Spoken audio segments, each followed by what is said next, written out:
আমার মনে হয় জীবনে বয়স বাড়া খুবই দরকার। এই আমি যেসব কথায় অনেক বেশি কষ্ট পেতাম এখন কিন্তু আর পাই না। আগে নিজেকে নির্দোষ প্রমাণ করার চেষ্টা করতাম, কিন্তু এখন আমি আর করি না। শুধু শুধু কান্নাকাটি করে মানুষকে বোঝানোর চেষ্টা করতাম, যেটা করাও এখন আমি একেবারে ছেড়ে দিয়েছি।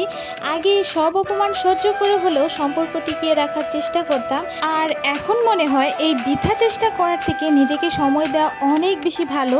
মাঝে মাঝে রাত জেগে ভাবি কত মানুষের মন জোগানোর চেষ্টা করতাম, কিন্তু এই মানুষগুলা চিন্তা করার এখন আমার একদমই সময় নেই।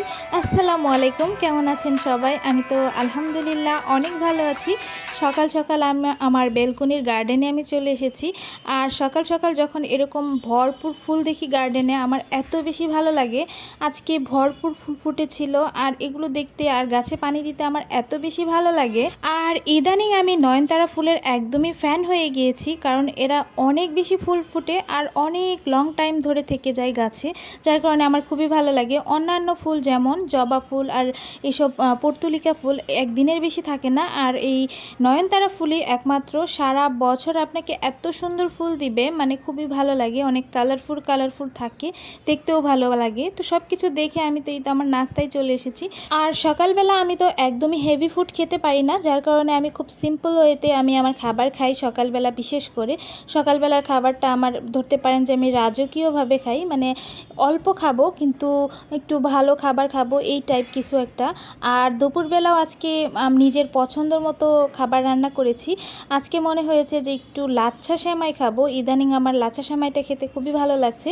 আর ভরপুর গুঁড়ো দুধ, দুধের ভিতরে গুঁড়ো দুধ, কনডেন্স মিল্ক, মানে যত রকমের মিল্ক আছে দিয়ে একদম গ্রেভির মতো করে সেটা দিয়ে যদি লাচ্ছা সেমাইটা বানানো যায়, সেটা খেতে কিন্তু খুবই মজা হয়। তো এই দিক দিয়ে দুধ হচ্ছিল, আর ওই দিক দিয়ে আমি এই সেমাইগুলো বের করে নিচ্ছিলাম। যেহেতু বের করা হয়নি, এটা একদম ইনটেক রয়ে গিয়েছিল। তো বের করে নেওয়ার পর এখন সেমাই রান্না করা তো একদমই ইজি। জাস্ট দুধটা সুন্দরভাবে বয়েল করে নিয়ে নিজের মতো করে মিষ্টি দিয়ে সেমাই দিয়ে দিলে আর ঢাকনা দিয়ে ঢেকে দিলে কিন্তু সেমাই রান্নাটা একদমই হয়ে যায়।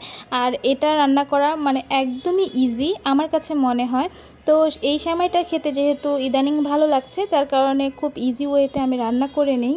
আপনারা কে কে পছন্দ করেন এরকম সেমাই, সবাই কিন্তু কমেন্ট করে যাবেন। আমার অনেক বেশি পছন্দ ইদানিং।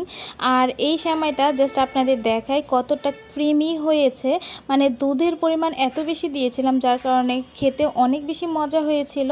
আর আজকে দুপুরে তেমন কিছু করব না, শুধুমাত্র গরুর মাংস রান্না করব, আর পাশাপাশি পোলাও রান্না করব, আর অন্য কোনো রেসিপি রাখবো না। আমার কাছে মনে হয় যেই দিন আমি পোলাও রান্না করব আর গরুর মাংস থাকবে, অন্য আইটেম যদি আমি করি তাহলে আর খাওয়া হয় না। আমার কাছে দুইটাই খুব ফেভারিট আইটেম, যার কারণে আমি অন্য কিছু আর করিনি। আজকে যেহেতু ফ্রাইডে আর আমরা যেহেতু দুইজনে খাবো, যার কারণে এইভাবেই আমি রান্না করে নিয়েছি। আর রান্নার সময় এরকম যারা ভিডিও করেন, যারা যারা কন্টেন্ট ক্রিয়েটার আছেন, তারাই জানেন যে এইভাবে মশলাগুলো রেডি করে দেন রান্না করতে হয়, না হলে কিন্তু একদম সব কিছু উল্টাপাল্টা হয়ে যায়, ভিডিও করার সময় ভালো হয় না। যার কারণে আমি এইভাবে সবসময় রেডি করে তারপরে ভিডিও শ্যুট নেই। পাশাপাশি রান্নাটাও অনেক বেশি ইজি হয়ে যায়। তো আজকের দুপুরের রান্না তো গরুর মাংস করব, যার কারণে এই তো রান্নাটা বসিয়ে দিয়েছি। আর এখানে আমি ফুল প্রসেসটা দেখালাম না রান্নাটা, এর আগে আমি অনেকবার শেয়ার করেছি গরুর মাংসটা আমি কিভাবে রান্না করি। তবে কে কে এই রেসিপিটা চান পরবর্তী ভিডিওতে আমি শেয়ার করে দিব। তো পাশাপাশি এদিকে পোলাও রান্না বসিয়েছি, আর পোলাওটা আমি রেসিপিটা শেয়ার করব না। পোলাওয়ের ভিতরে আমার কাছে আলু বোখরাটা খেতে এত বেশি মজা লাগে, কিশমিশ আলু বোখরা সেগুলো দিয়ে রান্না করি, আর খেতেও আমার খুবই ভালো লাগে। আর এদিক দিয়ে বেশ কয়েকবার পানি দিয়ে বয়েল করে করে আমি এই মাংসটা রান্না করি, যার কারণে খেতে অনেক বেশি সফট হয়, খেতেও অনেক মজা হয়। তো দেখেই বুঝতে পারছেন যে কতটা লোভনীয় লাগছে। আর পোলাওটাও এদিকে একদমই রেডি, জাস্ট সার্ভ করে নিব। আমাদের দুপুরের খাবারে আজকে থাকবে সাদা পোলাও আর গরুর মাংস, আর কিচ্ছু রান্না করিনি। তো এই দিক দিয়ে মাংসটাও সার্ভ করার জন্য রেডি করে নিচ্ছি। আপনারা কে কে আছেন যারা এরকম খাবার পছন্দ করেন অবশ্যই কমেন্ট করে যাবেন।